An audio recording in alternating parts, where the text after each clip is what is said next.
নমস্কাৰ বন্ধু বান্ধৱীসকল, স্বাগতম জনাইছোঁ অল টিপছ 2.0 MG ইউটিউব চেনেললৈ। বন্ধুসকল, আজিৰ ভিডিঅ'টোত মই অষ্ট'কেলচিয়াম টেবলেটৰ বিষয়ে আলোচনা কৰিম। এই অষ্ট'কেলচিয়াম টেবলেটটো কেনেদৰে ব্যৱহাৰ কৰিব লাগে, এই টেবলেটটো কি কি কামত ব্যৱহাৰ কৰা হয় আৰু ইয়াতে কি কি কম্পজিশ্যন আছে, এই টেবলেটটোৰ মূল্য কিমান আৰু এই টেবলেটটো ব্যৱহাৰ কৰিলে কি কি ছাইড ইফেক্ট হ'ব পাৰে আদিৰ বিষয়ে মই বিতংভাৱে আলোচনা কৰিম। তো বন্ধুসকল, আপোনালোকে ভিডিঅ'টো আৰম্ভণিৰ পৰা শেষলৈকে চাব।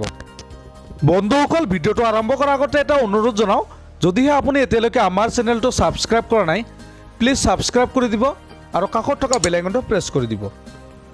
বন্ধুসকল, অষ্ট'কেলচিয়াম টেবলেটটো বহুত ভাল ব্ৰেণ্ডেড কোম্পানী হয় আৰু ইয়াতে কেলচিয়াম আৰু ভিটামিন D3 আছে আৰু এই টেবলেটটোৰ কোম্পানীটোৰ নাম হ'ল গ্লাক্সোস্মিথ ফাৰ্মাচিউটিকেল প্ৰাইভেট লিমিটেড।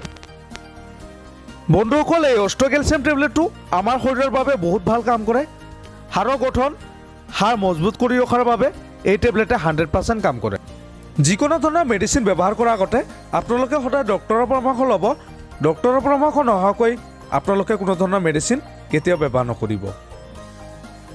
বন্ধুসকল, কেলচিয়াম আমাৰ শৰীৰৰ বাবে অতি লাগতিয়াল উপাদান, যাৰ অভাৱত হাড় দুৰ্বল হৈ যোৱা, থুনুকা হৈ যোৱা, জইণ্ট বিষ হোৱা, শৰীৰৰ বিষ হোৱা এনেকুৱা ধৰণৰ সমস্যা দেখা দিব পাৰে। তো বন্ধুসকল, আপোনালোকে এনেকুৱা সমস্যা হ'লে কোনো চিন্তা কৰিবলৈ কাৰণ নাই। আপোনালোকে অষ্ট'কেলচিয়াম টেবলেটটো ব্যৱহাৰ কৰক, 100% কাম হৈ যাব। বন্ধুসকল, শিশুৰ শৰীৰৰ হাড়ৰ গঠনত এই টেবলেটে অতি কাম কৰে। বাঢ়ি অহা ল'ৰা ছোৱালীৰ ক্ষেত্ৰত এই টেবলেটে বহুত কাম কৰে। শৰীৰৰ জইনৰ বিষ, কঁকালৰ বিষ, মাংসপেশীৰ বিষ নিৰাময় কৰাৰ কাৰণে এই অষ্ট'কেলচিয়াম টেবলেটে গুৰুত্বপূৰ্ণ ভূমিকা পালন কৰে। বন্ধুসকল, দাঁত আৰু হাড়ৰ গঠনত এই অষ্ট'কেলচিয়াম টেবলেটে 100% কাম কৰে। যিসকল লোকৰ কেলচিয়ামৰ পৰিমাণ কমি গৈছে, শৰীৰৰ ভিটামিন ডিৰ পৰিমাণ কমি গৈছে, এনেকুৱা কণ্ডিশ্যন হ'লে আপোনালোকে এই অষ্ট'কেলচিয়াম টেবলেটটো ব্যৱহাৰ কৰিব পাৰে। বন্ধুসকল, গৰ্ভৱতী মহিলা আৰু স্তনপান কৰোৱা মহিলাসকলক এই অষ্ট'কেলচিয়াম টেবলেটটো ব্যৱহাৰ কৰিলে যিকোনো ধৰণৰ এনেকুৱা সমস্যা ঠিক হৈ যায়। যিসকল লোকৰ কেলচিয়ামৰ পৰিমাণ কমি যোৱাৰ ফলত হাড় কমজোৰি হৈ গৈছে, কোনো টান বস্তু দাঙিলে বা উঠালে হঠাতে হাড়ৰ জইন খুলি যায়, হাড় কমজোৰি হৈ যায়, এনেকুৱা কণ্ডিশ্যন হ'লে আপোনালোকে এই অষ্ট'কেলচিয়াম টেবলেটটো ব্যৱহাৰ কৰিলে 100% ঠিক হৈ যাব।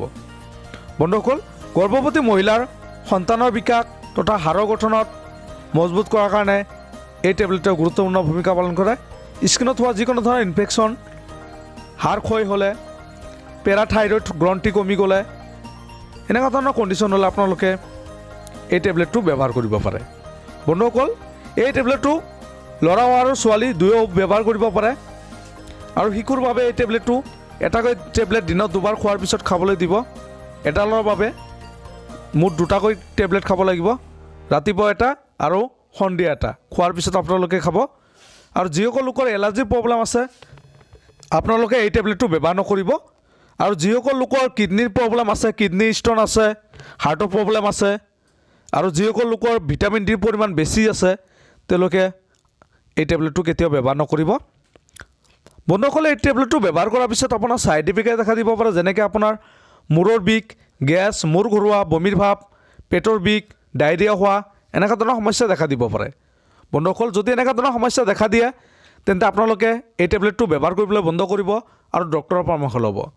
তো বন্ধু বান্ধৱীসকল, আগতে জনাই দিছোঁ, যিকোনো ধৰণৰ মেডিচিন ব্যৱহাৰ কৰাৰ আগতে সদায় ডক্টৰৰ পৰামৰ্শ ল'ব। ডক্টৰৰ পৰামৰ্শ নোহোৱাকৈ আপোনালোকে কোনো ধৰণৰ মেডিচিন ব্যৱহাৰ নকৰিব। তো বন্ধু বান্ধৱীসকল, আজিৰ ভিডিঅ'টো ইমান আছিল।